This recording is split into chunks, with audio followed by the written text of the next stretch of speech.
기도하옵나이다. 아멘. 자, 오늘 우리 제목을 같이 한번 따라서 해보겠습니다. 변화된 미래의 운명. 네, 여러분, 운명이라는 것은 인간을 포함한 모든 것을 지배하는 초자연적인 어떤 힘에 의해서, 우리는 신앙인으로서 그것이 하나님이라고 생각하죠. 그러나 안 믿는 사람들은 뭐 신령한 귀신, 또 뭐 우연, 뭐 이런 걸로 생각해요. 우리는 인간을 포함한 모든 것을 지배하는 초자연적인 힘에 의해서 이미 정해진 삶의 조건이 있다는 거예요. 운명적 조건이 있다는 거죠. 그걸 우리가 피할 수가 없는, 내가 대한민국에서 태어나고 싶어서 태어난 거 아니잖아요. 대한민국 사람으로 내 의지와 관계없이 태어났어요. 또 제가 남자로 태어나고 싶어 태어난 게 아니에요. 그냥 남자로 태어난 거예요. 제 선택과 관계없이. 또 강시로 태어났어요. 기질과 성격, 배경, 부모님, 또 능력, 신체 조건, IQ, 집중력, 은사, 이게 내가 결정한 게 아니에요. 외모조차도 내가 결정한 게 아니에요. 저는 뭐 제가 결정했다면 황인보다는 좀 백인이 더 나았을 것 같아요. 그리고 저 쌍꺼풀도 딱 치고, 목소리는 파바로티 목소리에, 제가 선택할 수 있다면 그렇게 안 하겠어요? 그리고 뭐 같은 값이면 외모도 록 허더슨 같은 그런 미남 배우로 탁 태어나서 얼마나 좋겠어요. 그런데 뭐 사실은 내가 임의로 선택한 게 아무것도 없어요. 모든 게 다 내 의지와 노력의 결과 없이 그냥 주어진 거예요. 삶의 조건이 이게 주어진 겁니다. 이게 운명이에요, 운명. 이거는 변경될 수가 없어요. 참 이게 우리가 그런 요소를 안고 살죠. 자, 영적으로 볼 때 여러분과 저는요, 예수 믿도록 선택받은 자입니다. 예수 믿도록 선택받은 자.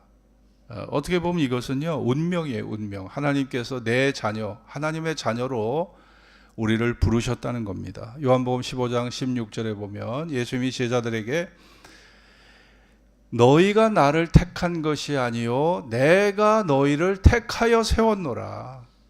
너희가 나를 택한 것이 아니다. 내가 너희를 택하여 세웠다고 그러셨어요. 여러분이 예수를 믿고 싶어 믿은 게 아니라 하나님이 믿게 해주셔서 여러분이 지금 믿고 있다는 말씀입니다. 요한복음 10장 14절에도 보면 나는 선한 목자라 내가 내 양을 알고 양도 나를 아는 것이 아버지께서 나를 아시고 내가 아버지를 아는 것 같다 말씀하셨어요. 예수님은 선한 목자로서 내가 내 양을 안다. 내가 부른 자들을 안다는 거예요. 아신다는 거죠. 그리고 양도 나를 안다는 거예요. 예수님의 존재를 안다는 겁니다. 성령을 통해서 예수님의 존재를 우리가 알게 된 것이죠. 오늘 본문을 다시 한번 읽어볼까요? 13절 14절 그가 시작. 그가 우리를 흑암의 권세에서 건져내사 그의 사랑의 아들의 나라로 옮기셨으니 그 아들 안에서 우리가 구속고 죄사함을 얻었도다. 자, 예수 믿는 사람들은 예수로 말미암아 미래의 운명이 바뀌어졌다는 거예요. 우리 미래의 운명이 바뀌어졌다는 거예요. 여러분, 우리가 태어난 조건, 삶의 조건은 변경 불가능한 게 많아요. 물론 노력해서 조금은 변경시킬 수 있지만 변경 불가능한 게 많습니다. 불가능한 게. 그러나 미래의 운명은요, 내 노력과 의지와 관계없이 예수님의 은혜로 우리의 미래의 운명이 바뀌어졌다는 겁니다. 흑암의 권세에서 벗어나게 되었고 내 존재가 그의 하나님의 아들의 나라로 우리의 호적이 생명책에 이미 기록이 되어 있다. 또 그의 아들 안에서 그 피로 말미암아 우리가 구속, 죄사함을 받게 되었다. 여러분의 미래의 운명이 매우 낙관적이에요. 여러분의 미래의 운명이 매우 영광스럽다는 거예요. 우리 미래의 운명이 이렇게 바뀌어지게 됐다는 겁니다. 그리고 더욱 놀라운 것은 여기에 표현된 것, 절망이 아니라 소망이에요, 소망. 네, 우리가 삶의 현실은 참 절망적일 수 있어요. 그러나 우리 미래는 소망적입니다. 죽음이 아니라 생명이에요. 그리고 죄의 형벌과 심판이 아니라 죄의 용서와 자유예요. 이것이 바뀌어진 우리의 미래 운명입니다. 여러분, 오늘 본문에 보면 특별히 주목해야 될 것은 본문이 우리가 여기에 쓰고 있는 이 표현 자체가 흑암의 권세에서 건져내사 그의 사랑의 아들의 나라로 옮기셨다. 그 아들 안에서 우리가 구속, 죄사함을 얻었도다. 자, 옮기셨으니 얻었도다라고 하는 시제가, 문학적 시제가 이게 과거로 되어 있다는 거예요. 이거를 우리가 신학적으로 보면 이거를 예언적 과거라고 부릅니다. 자, 오늘 예수 믿는 순간에 이미 우리의 운명이 바뀌어졌다는 거예요. 예수 믿는 순간에 우리의 미래가 이미 바뀌어졌다는 거예요. 들어가 봐야 아는 게 아닙니다. 왜냐? 하나님은 거짓말을 하실 수 없는 분이에요. 하나님은 완전한 분입니다. 그렇기 때문에 그의 말씀을 100% 믿어도 되는 거예요. 제가 제 친구와 30년 동안 돈거래를 했어요. 근데 제 친구가 단 한 번도 약속을 어긴 적이 없어요. 그리고 단 한 번도 부도를 낸 적이 없어요. 그런 친구와 제가 거래를 하고 있는데 어느 날 제가 돈이 필요해서 전화를 합니다. 친구 잘 있어? 미안한데 내가 부탁할 게 있어서 내가 이번 주 금요일 날 2천만 원이 필요한데 혹시 빌려줄 수 있을까? 제가 친구한테 얘기했더니 친구가 하는 말이 야 2천만 원 큰 돈이 내가 어디 있어? 그러면서 하는 말이 그러나 내가 빌려줄게. 내가 알아볼게. 그래서 30년 동안 제가 돈거래를 했어요. 그 친구하고. 한 번도 약속 어긴 적이 없어요. 그러면은 금요일까지 보내준다고 약속을 했으면 제가 어떤 물건을 사든지 어떤 집을 사든지 계약을 해야 되는 입장이라면 아직 내 통장에 돈이 안 들어왔어요. 2천만 원이 안 들어왔다고요. 그러나 저는요, 그 30년 동안 그 친구에 대한 믿음이 있잖아요. 네? 신뢰감이 있잖아요. 그럼 내 통장에 아직 2천만 원이 아직 입금이 안 됐어도 입금이 된 것처럼 알고 저는 일을 진행할 수 있다는 얘기예요. 자, 이것이 바로 예언적 과거입니다. 성경에 보세요. 너희가 구원을 얻을 것이다가 아닙니다. 구원을 얻었고 또 심판을 받지 않게 될 것이다가 아니라 심판에서 우리가 생명으로 옮겨졌다. 여기 보면 다 이게 과거 완료로 되어 있어요. 과거 완료. 그러니까 이것은 시제가 어떻게 됩니까? 예수 믿는 순간에 예수를 영접한 순간에 이미 우리 운명, 미래의 운명이 바뀌어지게 된다는 거예요. 예배도 잘 드리고 신앙생활도 착실히 해서 우리가 점수를 많이 따면 그 점수의 결과로 구원받는 게 아니라 예수님의 은혜로 구원을 받는 것이기 때문에 여러분의 행위와 관계없이 도덕과 윤리와 관계없이 예수 믿는 순간에 구원은 선물로 주어진 거기 때문에 이미 구원받는 순간에 운명이 바뀌어지게 된다는 것입니다. 믿습니까, 여러분? 네, 믿어지시나요? 그거 믿으셔야 돼요. 왜냐하면 그게 하나님의 말씀이니까. 미래 완료가 아니라 과거 완료로 쓰여졌어요. 과거 완료예요. 예수를 믿는 순간에 모든 변화가 일어나고 운명이 바뀌고 나의 모든 지위가 바뀌는 거예요. 예수 믿는 순간에 이루어지는 변화입니다. 이것이. 그래서 여러분 우리에게 구원을 약속하신 하나님이 예수님이 누구십니까? 자, 15절에 보면 그는 보이지 아니하는 하나님의 형상이요 모든 창조물보다 먼저 나신 자다. 예수님은 모든 창조물보다 먼저 나셨다. 그러니까 우리가 이 세상에 존재하기도 전에 예수님은 이미 존재하고 계셨다. 자, 16절 같이 읽겠습니다. 만물이 시작.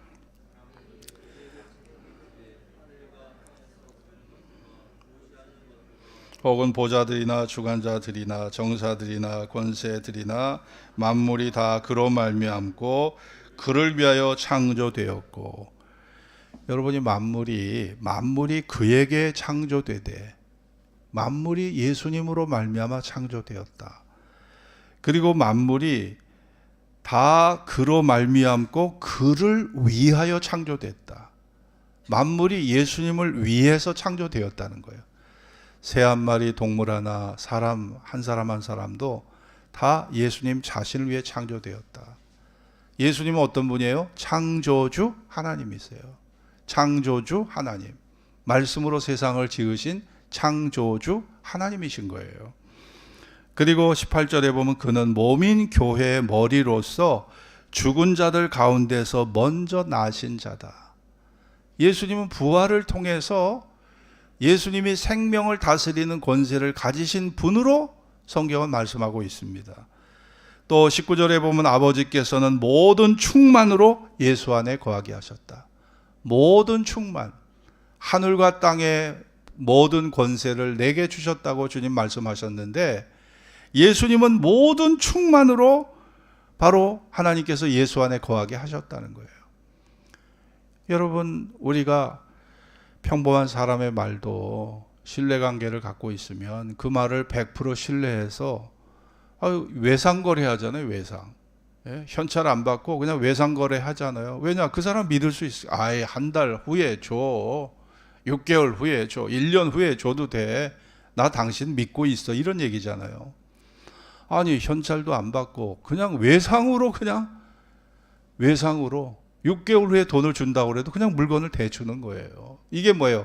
축적된 신앙, 축적된 믿음, 축적된 그 모든 경험이 있기 때문에 거기에서 온 신뢰감이 그런 행위를 하게 하는 것이죠. 자, 우리도 마찬가지입니다. 예수님이 우리에게 하나님의 아들로서 우리에게 믿을 만한 증거를 주셨기 때문에 우리가 100% 그분의 말씀을 신뢰할 수 있는 거예요. 여러분, 우리가 친구와의 약속을 지키지 않으면 우정에 금이 갑니다. 야, 오늘 저녁에 우리 나가서 외식하자. 그래 놓고 5분 전에 전화가 와요. 야, 내가 급한 일이 생겼으니까 다음에 만나자. 근데 그 다음에도 또 전화가 와요. 야, 내가 지난번에 약속 못 지켰는데 이번에는 꼭이야, 꼭 정말이야. 그러면서 오늘 저녁에 만나자, 8시에. 그래 놓고 또 안 나와. 자, 그러면 그 사람 전화가 와도 다음에 약속을 잡으려고 해도 절대 그 친구 안 만납니다. 약속에 이미 금이 간 거예요. 그러니까 우리가 친구 관계도 잘 유지하려면 내가 뱉은 말을 잘 책임져야 돼요. 그래야 친구 관계의 신뢰가 이어지죠. 부모가 자식과의 약속을 어기면 어때요? 부모 자식과의 운명적 관계는 변할 수가 없어요. 그러나 자식이 부모를 신뢰하지 않아요. 존경하지 않아요. 그러니까 부모가 자식에게 정말 무슨 약속을 함부로 하기가 참 어려운 거예요. 약속한 건 반드시 지켜야 되니까. 그러니까 부모 노릇하기가 이제 그게 어려운 거죠. 또 기업가가 거래처와 약속을 어기면 어때요? 거래가 끊겨져요. 사업을 할 수가 없어요. 결국 그 회사는 도산하게 됩니다. 신용이 사회생활에서는 아주 신용이 첫째예요. 신용 안 지키면 다 망합니다. 망해요. 다 망하는 거예요. 나 자신과의 약속이 지켜지지 않으면 바른 인격이 형성될 수가 없어요. 그러니까 누가 체크하는 사람도 없고 누가 그거를 갖다가 견제하는 사람도 없지만 내가 내 자신과의 약속, 이거를 지킬 때 내 자신을 세워갈 수 있어요.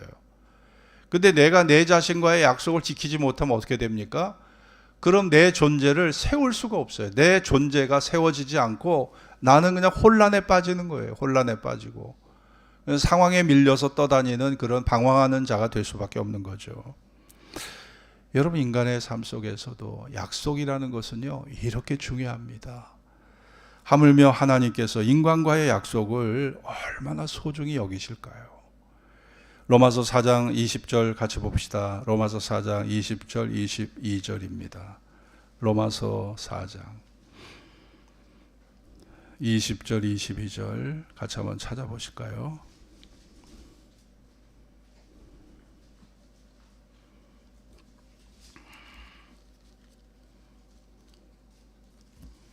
자, 20절 믿음이 없어. 시작. 믿음이 없어 하나님의 약속을 의심치 않고 믿음에 경비서서 하나님께 영광 돌리며 약속하신 그것을 또한 능히 이루실 줄을 확신하였으니 그러므로 이것이 저에게 의로 여기셨느니라. 여기 아브라함 얘기거든요. 아브라함이 믿을 때 하나님의 약속을 의심치 않았대요. 그리고 믿음에 견고하여져서 하나님께 영광을 돌리며 약속하신 그것을 또한 능히 이루실 줄을 확신했대요. 그래서 하나님이 이것을, 아브라함의 이것을, 이 믿음을 의로 여기셨대요. 그러니까 여러분, 믿음의 조상 아브라함도 하나님의 약속을 온전히 믿었어요. 온전히 믿었어요. 아이, 천국 가봐야 알지. 천국이 있다는 거 어떻게 알아? 하늘의 상급? 아니, 받아봐야 알지. 어떻게 알아? 예수님 살아 계실까? 글쎄, 죽어봐야 알지. 어찌 알겠어? 참, 이렇게 우리가 생각하면 성경에 도대체 뭐를 믿을 수 있겠습니까? 아무것도 믿을 수가 없는 거예요. 여러분, 우리 아브라함은 하나님의 약속을 온전히 믿었어요. 그래서 하나님이 그 믿음을 의로 여기셨다. 야, 의라는 게 뭐예요? 하나님이 요구하시는 기준에 딱 일치가 됐다. 쉽게 얘기하면, 야, 너 합격이야. 넌 됐어. 너 합격이다. 우리가 하나님을 믿을 때 하나님이, 야, 너 합격이다. 너는 그만하면 됐어. 우리가 예수를 믿을 때 하나님이 그 믿음의 합격 도장을 딱 찍어주시는 거예요.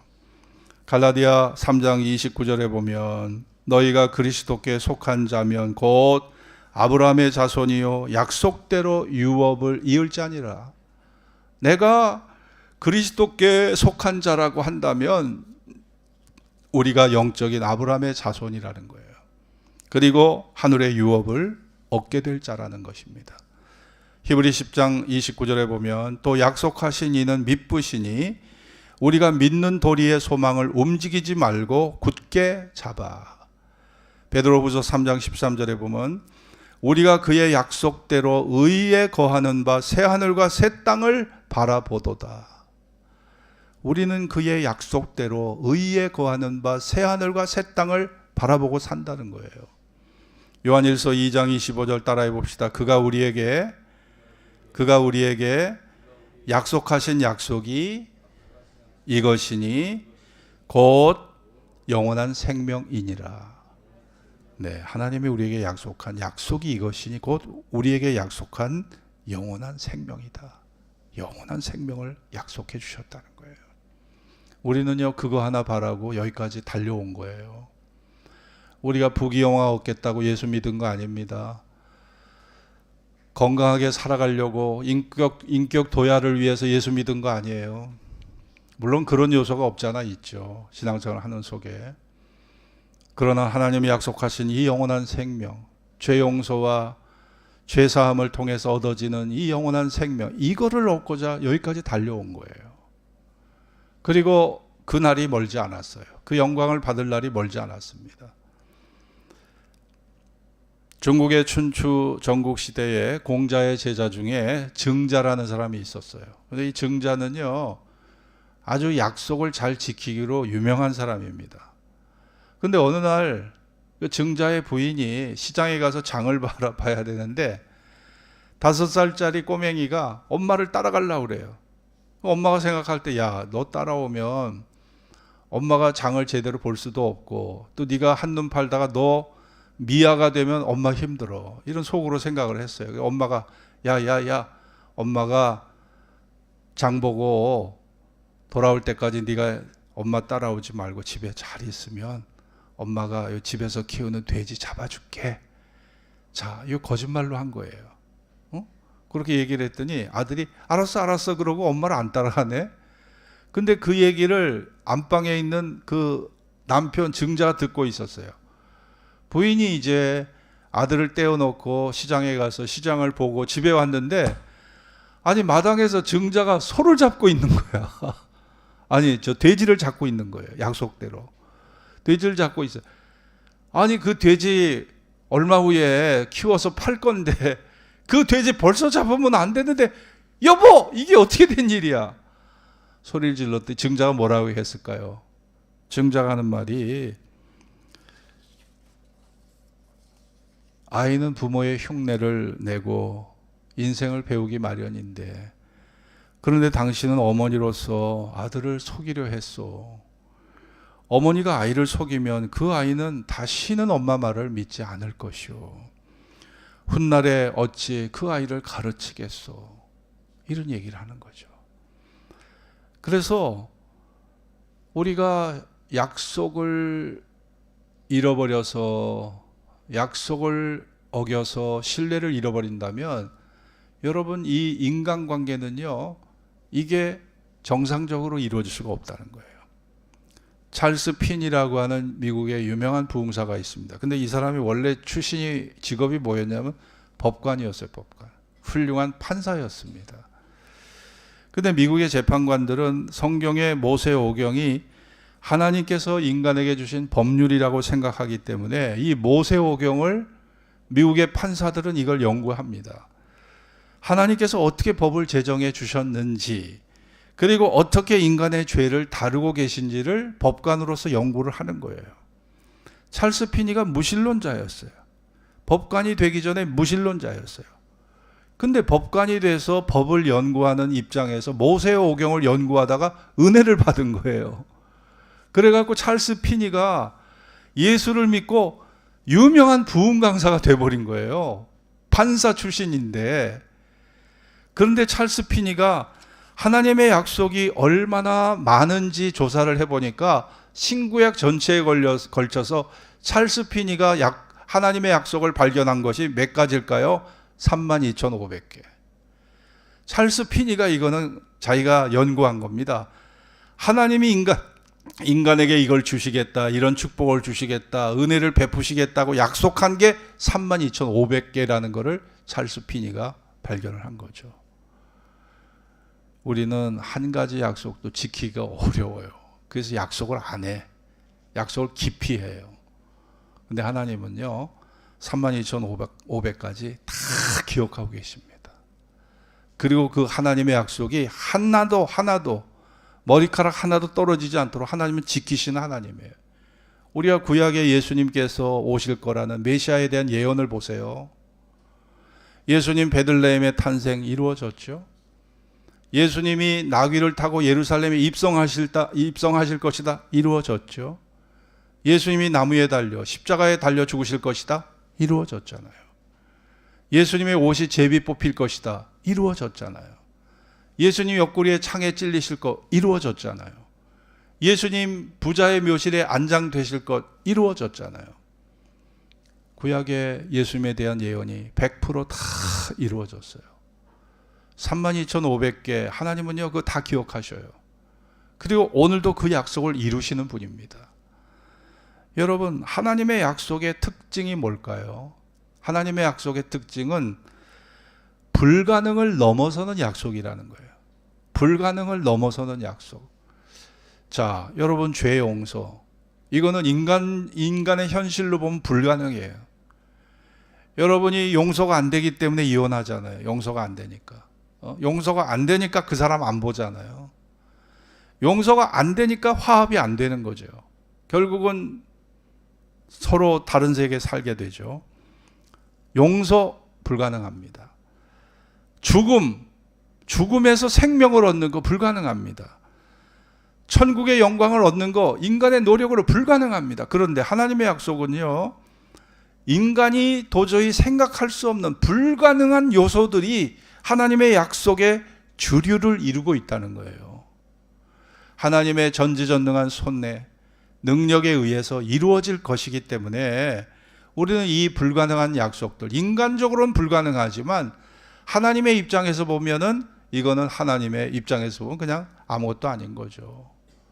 어떻게 성령으로 처녀의 몸에서 아이가 잉태될 수 있나요? 그거 하나만 가지고도 하나님은 불가능한 것을 가능케 하시는 분입니다.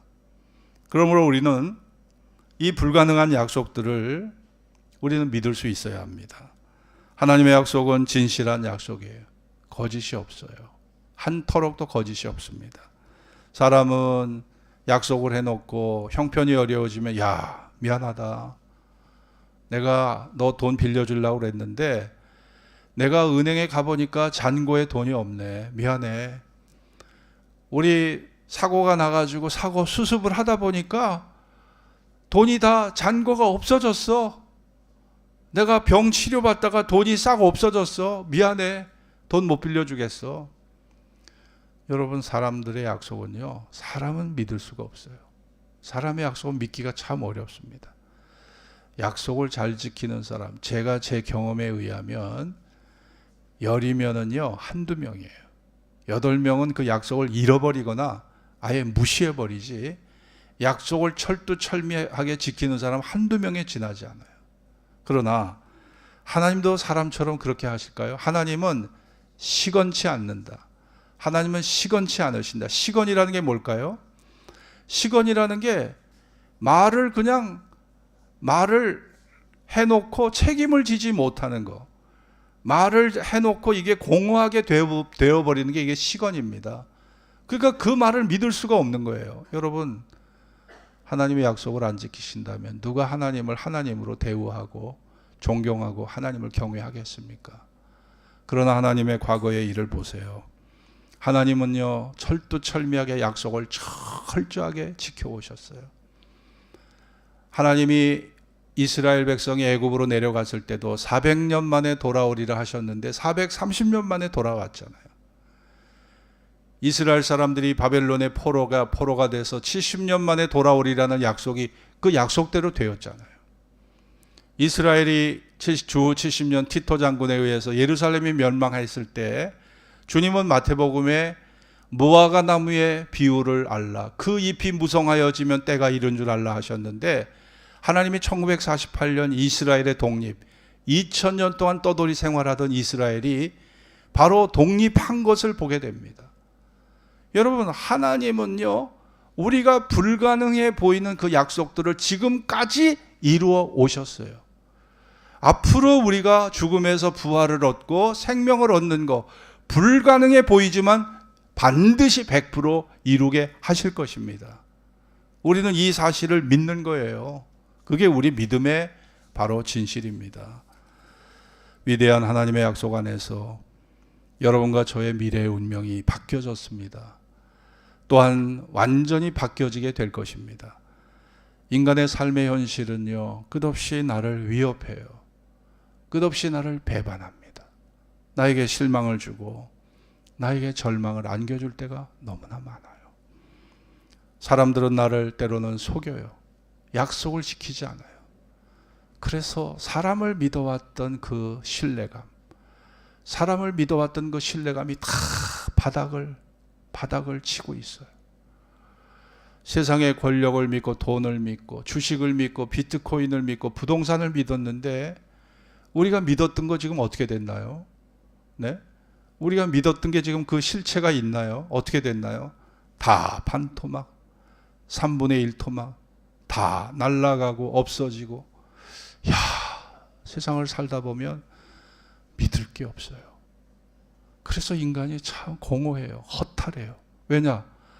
마음의 신뢰감을 둘 데가 없어요. 여러분, 과연 하나님도 그러실까요? 우리가 세상에 살아가는 게 힘든 것이 뭘까요? 신뢰할 수 있는 것들이 없으니까 힘든 거예요. 내가 기댈 만한 대상이 없는 거예요. 그러나 하나님은 절대로 여러분과 저를 실망시키지 않으실 겁니다. 그리고 32,500가지의 약속하신 그 약속을 기억하시면서 그 약속을 이루어 가신 하나님이시라는 사실을 의심 없이 믿으시기 바랍니다. 그럴 때 여러분의 마음에 참된 평안과 희망이 샘솟게 될 것이고, 그분이 약속한 약속대로 영원한 생명을 여러분과 저는 얻게 될 것입니다. 이 사실을 믿고 여러분과 제가 이미 영원한 하나님 나라, 그의 아들의 나라로 옮겨졌다는 이 사실, 죄 용서를 통해서 구속함을 얻어 영원한 자유에 이르게 됐다는 이 사실을 1%도 의심하지 말고 하나님 안에서 안정된 믿음으로 살아갈 수 있는 저와 여러분이 될 수 있기를 주의 이름으로 축원합니다. 기도하겠습니다. 여러분, 우리 마음이 왜 이렇게 공허합니까? 우리 마음이 왜 이렇게 허탈할까요? 자, 삶은 우리를 끝없이 속입니다. 끝없이 나를 배반합니다. 내가 믿었던 거 다 무너졌어요. 부동산이고 주식이고 비트코인이고 친구와의 관계고. 여러분, 성한 것이 별로 없어요. 성한 것이 없어요. 인생을 오래 살면 살아갈수록 인간에 대한 믿음은 다 바닥을 치고 믿을 사람이 없고 믿을 대상이 없고 믿을 것이 없다는 것을 뼈저리게 느낍니다. 최후의 보루, 마지막 남은 것이 믿음이에요. 하나님 말씀이에요. 마지막 남은 것이 이겁니다. 여러분이 성경 말씀마저 불신하고 하나님마저 불신한다면요, 그 여러분 마음 어디다 두고 사실 겁니까? 도대체 여러분 마음 어디다 두고 사실 거예요? 내가 여기까지 버텨올 수 있었던 것은 그래도 하나님이 나의 마지막 마음의 보루가 되주셨고, 내가 신뢰할 마지막 대상이셨고, 내가 사랑할 마지막 대상이셨기 때문에 내가 자살하지 않고 지탱해 올 수 있었던 것 아닙니까? 하나님마저 안 계셨다면 내 존재, 내 생명이 어찌 됐겠습니까? 여러분, 하나님은 나보다 나를 더 사랑하셔요. 나보다 나를 더 하나님 귀하게 보시는 하나님. 32,500가지 하나님의 입으로 나오는 말씀을, 그 약속을 지켜가신 하나님, 그분이 여러분을 책임져 주실 것이고, 하나님은 시건치 않으세요.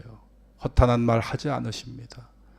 약속을 반드시 이루어 주신 하나님이시라는 사실을 믿으시고, 성경의 말씀은 우리에 대한 모든 약속은 예언적 과거로 이루어졌어요. 가봐야 하는 게 아닙니다. 우리가 그분을 신뢰할 수 있기 때문에 지금 아직 실현되지 않았지만 실현된 것처럼 믿을 수 있는 것이 바로 하나님의 진리의 말씀입니다. 오늘 주신 말씀 붙잡고 다 같이 합심으로 기도합시다. 할렐루야. 하나님.